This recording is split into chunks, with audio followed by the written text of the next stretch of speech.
Hey, fellow adult children nerds. Once again, it's Mr. J with a Power Rangers Zord review. This time we're doing the Triceratops Zord from the MMPR movie. And no, your eyes don't deceive you. It has 6 legs. So it's a cross between a Triceratops and a big bad beetle Zord. If you get that reference, you've been a Saban fan for decades. So let's look at the Blue Ranger, who will stand because it's normal. Come on, focus. Okay.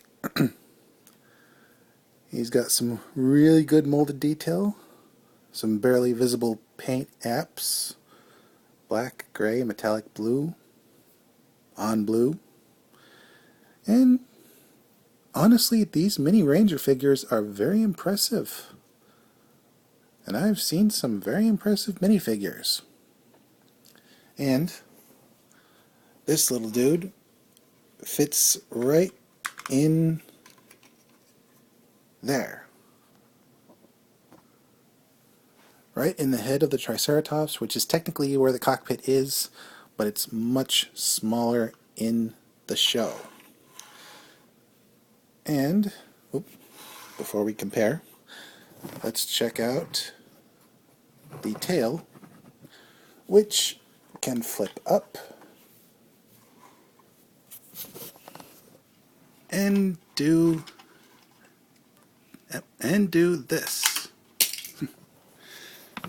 which is a very nice reference to the original Tricerazord, which we will compare with now. Here we go. He's a little blue Triceratops, and when you flip up the tail, you have to hold it because it only has one click and it's loose the rest of the way. But when you flip up the tail, you got a pair of cannons, and that's what this Zord is referencing, which I thought was a nice nod to the old fans.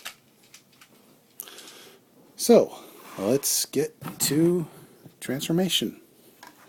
And once again, parts forming. Parts forming palooza. Take off the front legs, the belly piece, which can be finicky, the head, of course. You're left with this bit, which does the actual transforming. You flip out the spine to turn on to part of the leg, flip back the legs that are left, flip up the tail, you put the head in its proper place on the bottom, you put the legs on top, making sure they're not obstructing the attachment for the main Megazord. You put the belly piece on top, and kaboom! You're left with this, another huge leg. Oh my gosh, this thing's gonna be ridiculous. Stay tuned!